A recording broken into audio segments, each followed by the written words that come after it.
2026 թվականի հունվարի 1-ից Հայաստանի Հանրապետությունում ուժի մեջ է մտել առողջության համընդհանուր ապահովագրության համակարգը։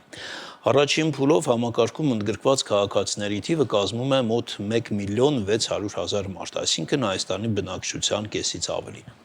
Որքան արդյունավետ է գործում նոր համակարգը, ինչ վիճակագրություն կա, ինչ խնդիրներ են արձանագրվել այս մեկ ամսվա ընթացքում։ Այս հարցերի շուրջ մենք կզրուցենք Ազգային ժողովի քաղաքացիական պայմանագիր խմբակցության падգամավոր, առողջապահության եւ սոցիալական հարցերի մշտական հանձնաժողովի անդամ Լուսինե Բադալյանի հետ։ Բարև ձեզ, Բադալյան, շնորհակալ ենք մեզ հյուրընկալվելու համար։ Ես եմ շնորհակալ հրավերի համար։ Ես հիշում եմ կառավարության տարեվերջյան նիստը, երբ խոսվում էր այս նոր համակարգի մասին, վարչապետը ասում էր, որ նոր համակարգ է ներդրվում եւ այն պետք է դեռ ադապտացվի, նաեւ սխալների եւ բաց թողումների արդյունքում։ Հասկանալի է, մեկ ամիսը շատ մեծ ժամանակ չէ այս հարցին պատասխանելու համար, բայց եւ այնպես արդյոք համակարգը ադապտացվել է եւ ինչ սխալներ ու բաց թողումներ արդեն մենք արձանագրել ենք։ Շնորհակալ եմ, նախ բավականին երկար ժամանակ է պահանջվելու մինչև համակարգը ամբողջությամբ ներդրվի։ Ես կարծում եմ, որ հատկապես մենք հիշում ենք, որ 90-ական թվականներից սկսած բոլոր կառավարությունները միշտ քննարկել են առողջության ապահովագրության ներդրումը եւ հետաձգել են օբյեկտիվ եւ սուբյեկտիվ պատճառներով, որովհետեւ այն հիրավի շատ բարդ, շատ մեծ համակարգ է, մեծ բարեփոխում է եւ դրան նախորդող շրջանում պիտի նախահարելի գումարներ ներդրվեն։ Պիտի որակական իմաստով թե հիվանդանոցները համապատասխանեցվեն, բուժաշխատողների որակավորումը պիտի հասցնենք բարձրացնել, մի խոսքով սա ահռելի տարիների, նույնիսկ տասնյակ տարիների աշխատանք է եւ թերևս դա է եղել պատճառը, որ անպարբերաբար հետաձգվել է։ Բայց քանի որ այն մեր նախորդ 2021 թվականի նախընտրական փուլի խոստումների մեջ էր մտնում եւ մեր այս ամբողջ փուլը արդեն մոտենում է իր ավարտին, մենք դա պիտի ինչ գնով էլ լիներ անպայման իրականություն դարձնեինք եւ ի պատիվ մեր կառավարության մենք կարողացել ենք այն իրոք դարձնել իրականություն։ Տեսեք, ուզում եմ ներկայացնել նախորդիվ ինչ աշխատանքներ են տարվել, որպեսզի մենք կարողանանք համակարգը ներդնել, բժիշկների որակավորման, նաև բուժաշխատողների ընդհանուր առմամբ որակավորման բարձրացման նպատակով մենք դրեցինք ՇՄԶ կրեդիտավորումը, այսինքն շարունակական մասնագիտական, այսպես զարգացում եւ այս ընթացքում բոլոր բուժաշխատողները պարտավոր են անընդհատ հետևել համաշխարհային տենդենսներին, բժշկագիտության զարգացմանը, իրենց վրա աշխատեն։ Այս իմաստով արվեց։ Հետո բժիշկների եւ բուժաշխատողների լիցենզավորման, այդ 5 տարին մեկ նրանք կրկին պիտի լիցենզավորվեն եւ լիցենզիա ստանալու արդյունքում շարունակեն իրենց գործունեությունը, այսինքն կրկին մասնագիտական որակների բարելավում էր պահանջում։ Կապիտալ ծախսեր են արվել այսինքն կառուցվել են հիվանդանոցներ, ամբուլատորիաներ, նորագույն սարքավորումներով են զինվել հիվանդանոցները, հատկապես մարզերում։ Օրենսդրական փոփոխություն արեցինք մենք, այդ օրենսդրական փոփոխության համահեղինակներից մեկն էլ ես էի, որով որ մենք պարտավորեցրեցինք պետպատվերով, անվճար կրթությամբ, երբ որ ավարտում են արդեն բժիշկները, նրանք պիտի գերատեսչության նշած մարզում, նշած տեղում, նշած ժամանակահատվածով, որտեղ որ կարիքը կա, այդ ժամանակահատվածում պիտի գնան այնտեղ աշխատեն եւ այս իմաստով կարողացանք համալրել մարզերում այն բացը, որ կար։ Լավ մասնագետները հիմնականում, գիտեք, գալիս են Երևան եւ մարդիկ էլ մարզերից լավ մասնագետի փնտրտուքով կրկին գալիս են մայրաքաղաք։ Մի խոսքով սա այն ահռելի աշխատանք է։ Իհարկե դա չի նշանակում, որ մարզերում վատ մասնագետներ են։ Իհարկե։ Ես համամիտ եմ։ Մի խոսքով, եթե ընդհանրացնենք, ադապտացումը հաջող է։ Բավականին լուրջ է, սա ես նշեցի ընդամենը մի քանի բան, բայց այս տարիների ընթացքում շատ աշխատանք է կատարվել եւ թերևս դա է պատճառը, որ տեսեք բոլորը այսպես գուժում էին, որ ապահովագրության համակարգը ներդնելու հենց անմիջապես հաջորդ օրը առողջապահությունը ամբողջությամբ փլուզվելու է, բայց այն չփլուզվեց, որովհետեւ իրոք շատ լուրջ աշխատանք էր տարվել վերջին համենայն դեպս 6-7 տարվա ընթացքում եւ այս իմաստով մենք այսօր բավականին ունենք դիմելիության աճ, ինչպես որ կանխատեսվում էր։ Վարչապետը կոչեր արել, որ չգրոհեք, պոլիկլինիկաները, դրանք չեն փախչելու, կառավարությունը չի փախչելու։ Բայց մենք դա ենք կանխատեսել, տեսեք, այս մասով էլ ենք արել։ պետպատվերի շրջանակներում մատուցվող ծառայությունների ծավալն էլ մենք ընդլայնեցինք օֆերտայի սկզբունքով։ Իհարկե, էլի սկզբում եղան խնդիրներ, որովհետև այդ դիմելիության աճ այնքան բարձր էր, որ հիվանդանոցները չէին հասցնում ուղղակի, բայց այդ օֆերտայի սկզբունքով, երբ որ մենք ընդլայնեցինք ծառայությունների ծավալը եւ շատ ընդլայնեցինք բավականին, մեծ հատված ընդգրկվեց բնակչության, հա, բուժսպասարկման ոլորտում եւ այս իմաստով էլի համակարգը նախապատրաստվեց եւ թերևս սա է պատճառներից մեկը, որ այդ գրոհը հիմա չկա, որովհետեւ աստիճանական մենք եկանք, հասանք այս փուլին։ Բայց հիմա պետպատվերը որպես այդպեսին կա, թե այս նոր համակարգը ներառել է նաեւ պետպատվերը։ Տեսեք, մենք քանի որ այս պահին համակարգը փուլային ենք մենք գնում, հա, 26 թվականին, այս տարվա ընթացքում ապահովագրվում են 0-ից 18 եւ 65-ից բարձր տարիք ունեցող քաղաքացիները, գումարած հաշմանդամություն ունեցող մարդիկ, 28 միավորից սկսած նրանք եւս ընդգրկվում են, ինչպես նաեւ 201 եւ ավել աշխատավարձ ստացող, հա, մեր քաղաքացիները ընդգրկվել են։ Բայց այս 18-ից մինչև 65 տարիքի շրջանակներում այն մարդիկ, որոնք որ չեն ընդգրկվել, բայց նախկինում պետպատվերի շահառու էին, նրանք շարունակում են պետպատվերով սպասարկվել։ Այս իմաստով էլի ծավալը այնքանը չէ, ինչքանը որ մենք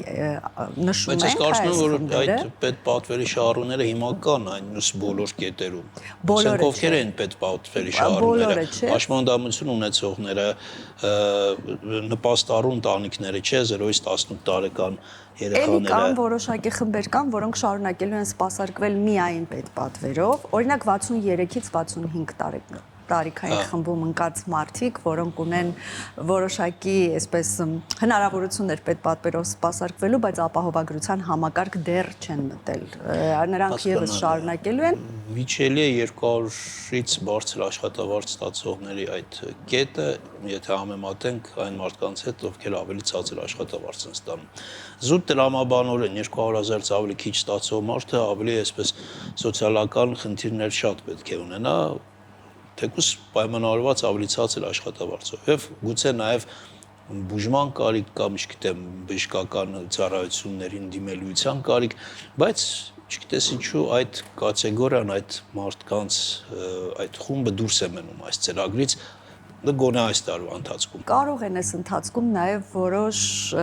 որոշումներ Մարդը ստանում է 160,000, դե ինչ անի այդ մարդը։ Որոշ որոշումներ կան, որոնք կարող են ընկալվել որպես անարդարություն, բայց ես ուզում եմ ասել, որ մենք վերջին համենայն դեպս 5 տարվա ընթացքում թերևս զոր ու գիշեր բոլոր գերատեսչությունները քննարկել են, կար նաև տարբերակ, որ ամբողջությամբ ոչ թե փուլային լուծում գտնել, այլ ամբողջությամբ միանգամից ամբողջ բնակչությանը ապահովագրել։ Այս բոլոր տարբերակները եղել են, բայց այստեղ շատ մանրակրկիտ հաշվարկներ են արել, որպեսզի նախ պետբյուջեն իր հնարավորություններից դուրս այսպես խոստումներ չտա, որի արդյունքում այո կարող է առողջապահական համակարգը փլուզվել, ինչպես քիչ առաջ նշեցի, որ շատ մասնագետներ բուժում էին։ Կար նաև քննարկում, որ սոցիալական այսպես թիրախային խմբերին մենք ներգրավենք համակարգի մեջ առաջին փուլով, բայց աշխատող հատվածին չընդգրկենք, բայց այս դեպքում էլ էլի մուտքեր պիտի լինեն, հա, պետությունը իհարկե բավականին լուրջ սուբսիդավորում է այս ընթացքում հատկապես 201-ից 500,000 դրամ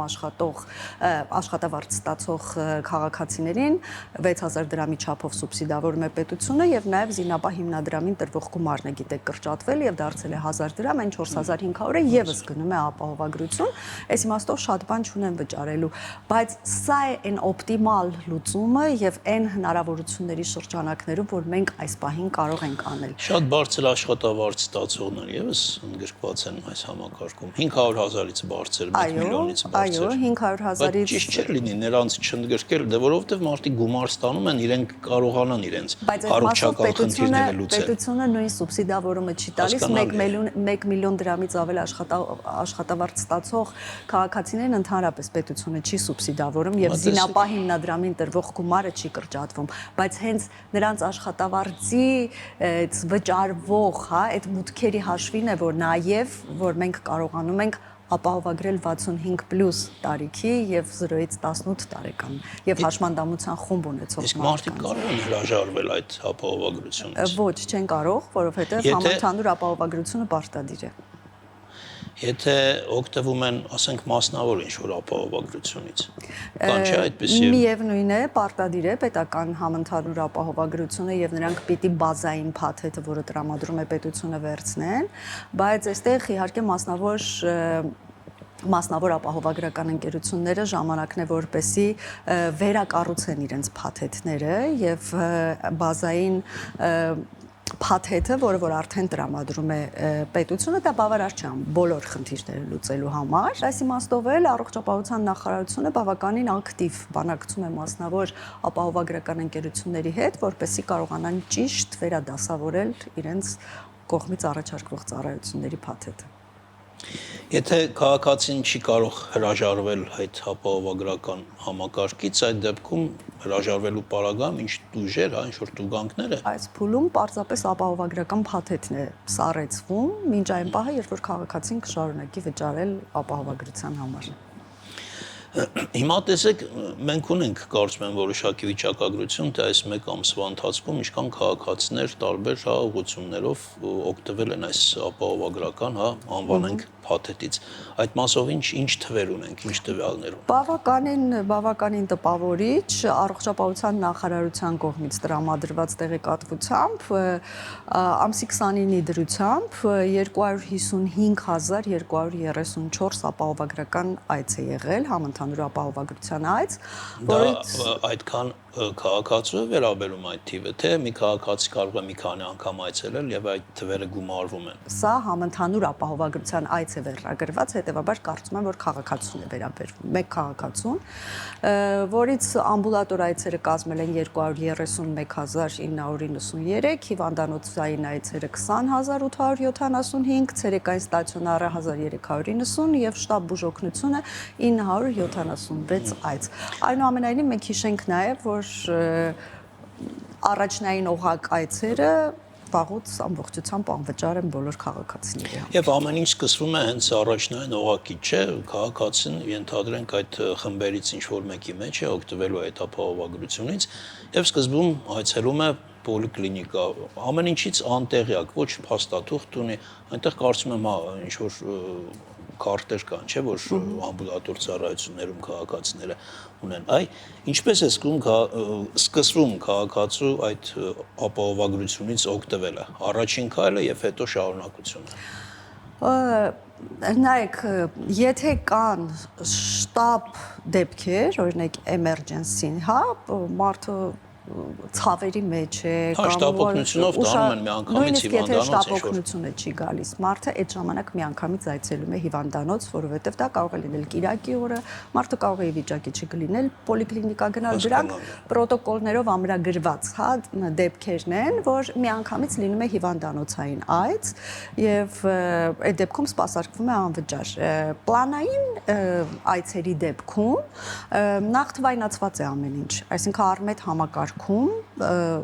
տեսնում են, որ դու ապահովագրված ես, իմ նշած այդ խմբերը արդեն ունեն, իսկ առավել եւս եթե քաղաքացին կարողացել է ներբեռնել, հավելվածը եւ այնտեղ նույնականանալ, ինքն էլ շատ լավ տեսնում է, որ ինքը ապահովագրված է, ինչ հնարավորություններ ունի, ինչից կարող է օգտվել, ինչից չի կարող օգտվել, այս իմաստով թվայնացումը բավականին լրջորեն մեզ օգնել է։ Քաղաքացին կարող է այս ապահովագրության շրջանակներում գնա պրոֆիլակտիկ ստուգումների։ Ինքը որոշել է գնա, ասենք արյան անալիզ տա մի հատ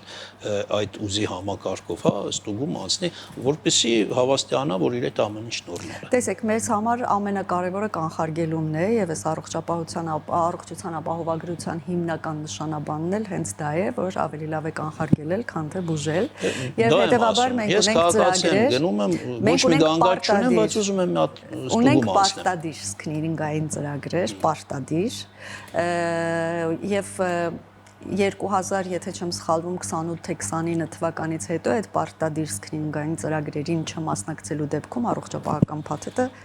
ապահովագրության փաթեթը սառեցվելու է։ Իսկ այս պահին այդ հնարավորությունը կա եւ պարտադիր սկրինինգային ծրագրերը կան, որպեսզի մենք կարողանանք կանխարգելել հետագայում զարգացող կամ այս պահին արդեն գլուխ բարձրացրած, բայց չնկատվող հիվանդությունները։ Քաղաքացին գնում է պոլիկլինիկա, այնտեղ պարզվում է, որ հետագա ինչ-որ ստացիոնարի խնդիր կա, վիրահատության խնդիր կա, ինչ-որ տեղ պետք է ուղղորդեն այդ քաղաքացուն, ուղեգիր պետք է գրվի։ Քաղաքացին կարող է որոշել ինքը որ հիվանդանոցում, որ բուժհաստատությունում պետք է շարունակի իր բուժումը եւ ընդհանուր նաեւ որ մասնագետի մոտ։ Միանշանակ կարող է ազատ է քաղաքացին ընտրել Հայաստանի ամբողջ տարածքում ցանկացած մարզում, ցանկացած բժշկի ուղեգիրը բաց ուղեգիր է դրվում, չի ուղեգրվում շատ կոնկրետ տեղ եւ on-line, Արմետ համակարգում բոլորը դա տեսնում են։ Մեկ փաթեթ ապահովագրականին չարժի 129,000, եթե չեմ սխալվում, 800 Դա նշանակում է, որ մատուցվող ծառայությունը պետք է լինի այդ գումարի սահմաններում։ Ենթադրենք հիվանդի քաղաքացու պարագայում նախատեսվում են բազմաթիվ ստուգումներ, ինչ-որ պրոցեդուրաներ, բժշկական վերջում վիրահատություն, ասենք այդ գումարը կդառնա 1,500,000 դրամ։ Բնավ դա մեկը մյուսի հետ պայմանավորված չէ, որովհետև այստեղ հենց այդ սոցիալական համերաշխության գաղափարն է ներդրված ընդհանրապես ապահովագրության համակարգում եւ ամբողջ աշխարհում գործում է այդ տարբերակով։ Մենք բոլորս որոշակի գումար ենք հատկացնում եւ կարող ենք ամբողջ կյանքում առողջ լինել եւ որևէ կարիք չունենալ հիվանդանոց գնալու կամ երկար տարիներ չունենալ, իսկ մեկ ուրիշը այդ ընթացքում կարող է մեծ գումարների կարիք ունենալ, այս ամբողջ գումարները հավաքվում են մեկ այսպես ասած կացայի մեջ, որտեղից վերաբաշխվում են նրանց, ոնց որ մեքենաները այդ ապայի, դրամաբանությամբ ինչ որ գումար մուշում ես, բայց անհրաժեշտության դեպքում տասնապատիկ կարող է վերադարձվել։ Ատամնաբուժական ծառայությունները կան ապահովագրության փաթեթ։ Ոչ ամբողջությամբ, բայց որոշակի այն ամենը ինչ կոնկրետ հենց առողջությանն է վերաբերում, դրանք ներառված են կամ ընթացքում են, որպեսզի ներառվեն, բայց էսթետիկ իմաստով ոչ։ Առասարակ ամենահեշտ մատչելի տարբերակը այդ ծառայություններին ծանոթանալու, նաև դեղորայքի, ցանկին ծանոթանալու, ինչպես պետք է անեն քաղաքացիները։ Կա գոյություն ունի ծառայությունների ցանկը հրապարակված է, այն հասանելի է եւ Արմետ համակարգում եւս հասանելի է, այսինքն քաղաքացին ինքն էլ կարող է ծանոթանալ, բայց ամենակարճ ճանապարհն այն է, որ երբ որ քաղաքացին ունի գանգատ եւ նա կամ դիմում է հիվանդանոց կամ դիմում է պոլիկլինիկա, ապա բժիշկը ինքը հասկանալով ինչ ցուցում կա, այդ ուղղությամբ ուղարկում է եւ ապահովագրության շրջանակներում կարծում եմ այն բազային հիմնական այն ինչի կարիքը որ միջին վիճակագրական քաղաքացին ունի դրանք ամբողջությամբ փակում է ապահովագրության։ Եվ ես ճիշտ եմ հիշում, չէ՞ որ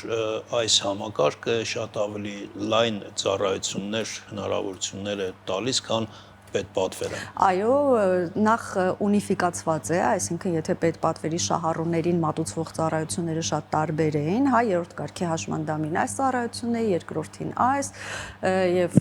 այսպես շարունակ, այս դեպքում ծառայությունները բոլորի համար նույնն են եւ շատ ավելի ընդգրկուն է փաթեթը, առողջության ապահովագրության փաթեթը իրոք բավականին ընդգրկուն է եւ կարծում եմ, որ պետպատվեր են նախնական փուլներ, որով մենք կարողացանք աստիճանաբար ընդլայնելով եւ նաեւ ուսումնասիրելով, հետազոտելով, թե որ ծառայություններն են, որոնք ամենից շատն են, այսպես մատուցվում, այս իմաստով մենք կարողացանք։ Իսկ կարող է բժիշկը, ասենք վիրաբույժը հրաժարվի ծառայություն մատուցել հիվանդին, քաղաքացուն, եթե այդ ծառայությունն այս ապահովագրական փաթեթի շրջանակներում։ Տեսեք, 2018 թվականից հետո պետպատվերի համար պետության կողմից վճարվող գումարները բժիշկներին եւ հիվանդանոցներին մոտարկվել էին շուկայական գներին եւ բավականին բարձրացվել էին։ Այդ իմաստով մենք այդ խնդիրը չենք ունեցել նույնիսկ պետպատվերի ժամանակ, իսկ առողջության ապահովագրության ժամանակ բավականին լրջորեն հաշվարկվել են, բոլոր հիվանդությունները, վիրահատությունները, գործիքները, սարքավորումները եւ այլն, եւ ել ավելի բարելավել են, մատուցվող պետության կողմից այդ օժանդակությունը ել ավելի բարելավել է եւ ես կարծում եմ, որ նման խնդիր չլինի, հատկապես որ հիվանդանոցները պայմանագիր են կնքում, հիմնադրամի հետ եւ այդ պայմանագիրը խախտելու իրավունք չունեն։ Շնորհակալություն հետաքրքիր զրույցի համար, իհարկե թեման շատ ընդգրկուն է, դժվար է այս կարճ ժամանակում ամեն ինչի մասին խոսել, բայց նորից կանադառնանք հետագայում։ Շնորհակալություն։ Ես եմ շնորհակալ։ Այսքանը հարգելի հեռուստատողներ, մեր հյուրներ ազգային ժողովի քաղաքացիական պայմանագիր խմբակցության падգամավոր Լուսինե Բադալյանը։